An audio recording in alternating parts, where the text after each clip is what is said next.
Hello બાલ દોસ્તો, એજ્યુકટેકનો ચેનલમાં આપનું સ્વાગત છે।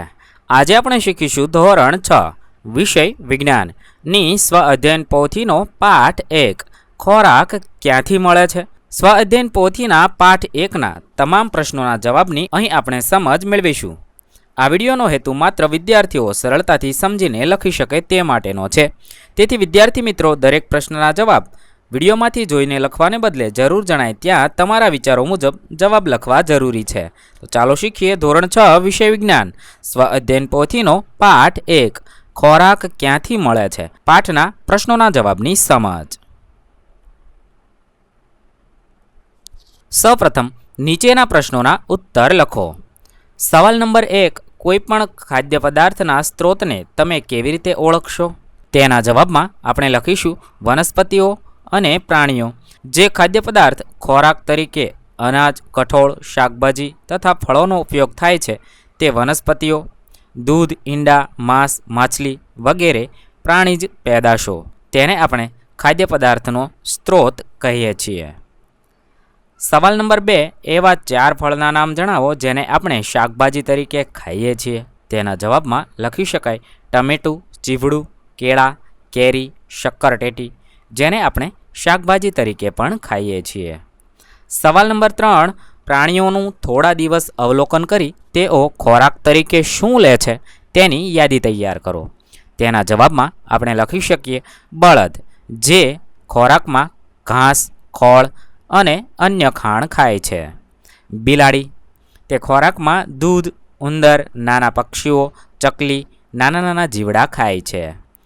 કૂતરું, તે ખોરાકમાં રોટલો, રોટલી, માંસ, નાના પક્ષી, પ્રાણી એવું બધું ખાય છે। સવાલ નંબર 4, સરગવા વનસ્પતિના કયા ભાગોનો ઉપયોગ ખોરાક તરીકે થાય છે? તપાસ કરી જવાબ પ્રાપ્ત કરો। તેના જવાબમાં આપણે લખી શકીએ સરગવા વનસ્પતિના ફળનો ઉપયોગ ખોરાક તરીકે થાય છે। સવાલ નંબર 5, નીચેના દરેક માટે 2 વનસ્પતિના ઉદાહરણ આપો। 1, ખોરાક તરીકે વપરાતા મૂળ, તેના ઉદાહરણ છે ગાજર, બીટ અને મૂળો। જે મૂળ છે તે ખોરાક તરીકે વપરાય છે। ખોરાક તરીકે વપરાતા પ્રકાંડ, જેમાં બટેકા અને શેરડી।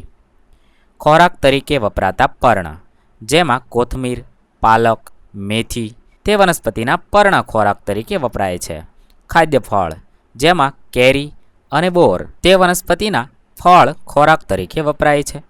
સવાલ નંબર 6, ખાદ્ય તેલ કઈ કઈ વનસ્પતિમાંથી મેળવવામાં આવે છે? તેના જવાબમાં આપણે લખી શકીએ ખાદ્ય તેલ મગફળી, તલના બીજ, સોયાબીન વગેરે વનસ્પતિમાંથી મેળવવામાં આવે છે। સવાલ નંબર 7, ખોરાકને આધારે નીચે આપેલ પ્રાણીઓના વર્ગો મુજબ વર્ગીકરણ કરો। તૃણાહારી પ્રાણીઓ, તેમાં આપણે લખી શકીએ સસલું, જીરાફ, ખિસકોલી વગેરે, જે બધા તૃણ એટલે કે ઘાસ ખાય છે તેને તૃણાહારી પ્રાણીઓ કહેવાય છે।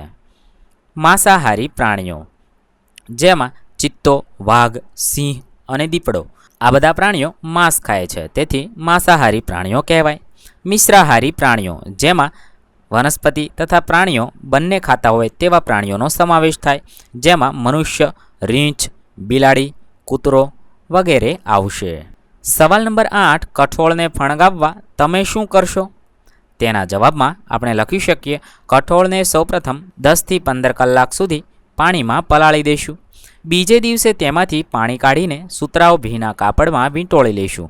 પછીના દિવસે બીજમાંથી નાના નાના સફેદ ફણ જેવી રચના વિકાસ પામે છે, જેને ફણગાવેલું કઠોળ કહેવાય છે। હવે ખાલી જગ્યા પૂરો।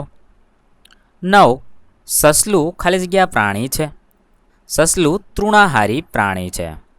10, શેરડીમાંથી આપણને ખાલી જગ્યા અને ખાલી જગ્યા મળે છે।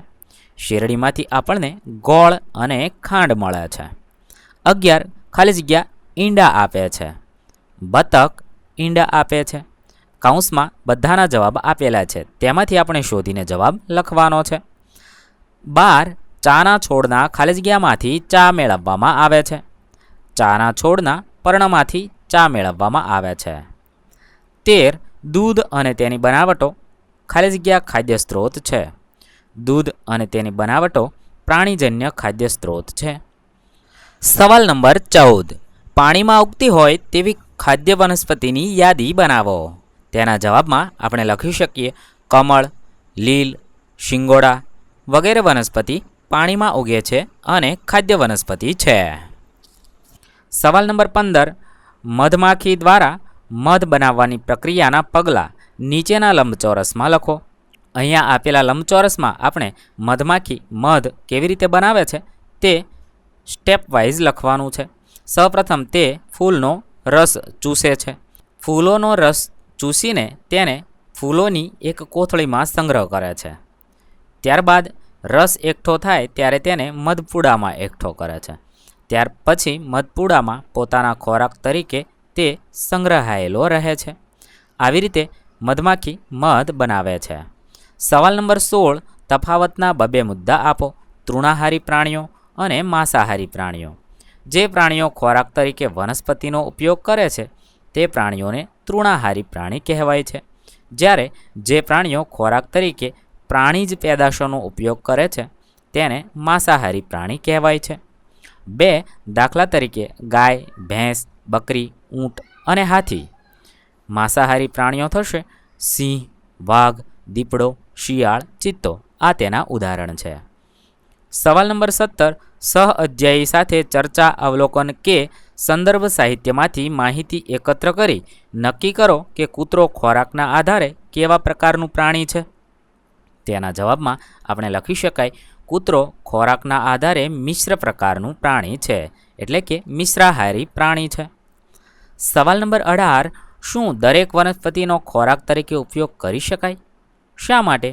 તેના જવાબમાં આપણે લખી શકીએ ના, દરેક વનસ્પતિનો ખોરાક તરીકે ઉપયોગ કરી શકાય નહીં, કેમ કે કેટલીક વનસ્પતિઓ ઝેરી હોય છે, એટલે આપણે તેને ખોરાક તરીકે ઉપયોગ કરી શકાય નહીં. સવાલ નંબર 19. તપાસ કરી નક્કી કરો કે ગાય ખોરાકના સંદર્ભે કેવા પ્રકારનું પ્રાણી છે. તેના જવાબમાં આપણે લખીશું ગાય ખોરાકના સંદર્ભે શાકાહારી પ્રાણી છે. તે ઘાસ, કપાસિયા, ખોળ વગેરે જેવી વનસ્પતિજ પેદાશોનો ઉપયોગ કરે છે, માટે તે શાકાહારી અથવા તૃણાહારી પ્રાણી છે. સવાલ નંબર 20. ખોરાકનો બગાડ અટકાવવા માટે તમે કયા કયા પગલાં લેશો? તેના જવાબમાં આપણે લખીશું જરૂરિયાત પૂરતી જ રસોઈ બનાવવી જોઈએ. બીજું પગલું લઈ શકાય કોઈ પ્રસંગમાં ખોરાક વધ્યો હોય તો જરૂરિયાતમંદ સુધી પહોંચાડવો જોઈએ. ત્રીજું પગલું લઈ શકાય ખોરાકનો સૂક્ષ્મજીવોથી બગાડ ન થાય તે માટે તેને ફ્રીઝમાં રાખીશું. આવા બધા પગલાં લઈ શકાય. સવાલ નંબર 21. રાજ્યના નામની સામે રાજ્યમાં ખોરાકમાં લેવાતી વાનગીના નામ લખી કોષ્ટક પૂર્ણ કરો. 1. ગુજરાત રાજ્ય આપેલું છે, જેના ખાદ્ય પદાર્થ છે દાળ ભાત, રોટલો, ખીચડી કઢી, ખમણ ઢોકળા. બીજું રાજ્ય છે રાજસ્થાન, જેના ખાદ્ય પદાર્થ છે દાળ ભાત, શાક, ગોળ. ત્રીજું રાજ્ય છે મહારાષ્ટ્ર, જેના ખાદ્ય પદાર્થ છે પાઉંભાજી, વડાપાઉં, દાળ ભાત, શાકભાજી, રોટલી. 4. પંજાબ, તેના ખાદ્ય પદાર્થ છે પંજાબી શાક, લસ્સી વગેરે. 5. કેરળ, તેના ખાદ્ય પદાર્થ છે પનીર ટીકા, બિરયાની, ચિકન, ભાત વગેરે. આવી રીતે રાજ્યમાં લેવાતી વાનગીઓના નામ લખીશું. સવાલ નંબર 22. નીચેના વિધાનો ખરા છે કે ખોટા તે જણાવો. 1. વંદો મિશ્રાહારી પ્રાણી છે. આ વિધાન સાચું છે. 2. મીઠું એ વનસ્પતિજન્ય પેદાશ છે. આ વાક્ય ખોટું છે. 3. રીંગણ એ ફળ છે. આ વાક્ય પણ ખોટું છે. 4. મધમાખીને આખા વર્ષ દરમિયાન પુષ્પ અને તેનો મધુરસ મળી રહે છે. આ વાક્ય સાચું છે. આવી રીતે આપણે આપેલા વિધાનો સાચા છે કે ખોટા તે લખીશું. સવાલ નંબર 23. શું આપણે કોઈ અજાણી વનસ્પતિને ચાખવી અથવા ખાવી જોઈએ? શા માટે?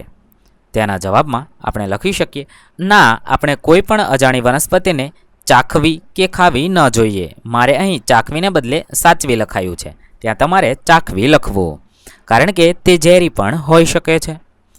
સવાલ નંબર 24. ખોરાક લેવાના આધારે મનુષ્યને કેવું પ્રાણી ગણી શકાય? તૃણાહારી, માંસાહારી કે મિશ્રાહારી? શા માટે? તેના જવાબમાં આપણે લખી શકીએ ખોરાક લેવાને આધારે મનુષ્યને મિશ્રાહારી પ્રાણી ગણી શકાય, કારણ કે મનુષ્ય વનસ્પતિ અને વનસ્પતિજ પેદાશો પણ ખાય છે અને માંસાહારી એટલે કે માંસ પણ ખાય છે, તેથી તેને મિશ્રાહારી ગણી શકાય. સવાલ નંબર 25, કાગડો જે ખોરાક ખાય છે તેના આધારે તેને કયા પ્રકારનું પ્રાણી કહી શકાય? તેના જવાબમાં આપણે લખીશું કાગડો જે ખોરાક ખાય છે તેના આધારે તેને મિશ્રાહારી પ્રાણી કહી શકાય. અહીં આપણા પાઠ 1ના સ્વ અધ્યયન પોથીના પ્રશ્નોના જવાબ પૂર્ણ થાય છે. વિદ્યાર્થી મિત્રો, ધોરણ 6, 7, 8ની ગુજરાતી અને વિજ્ઞાન વિષયની તમામ પાઠની સ્વ અધ્યયન પોથીના વિડીયો આપણી ચેનલ પર ઉપલબ્ધ છે.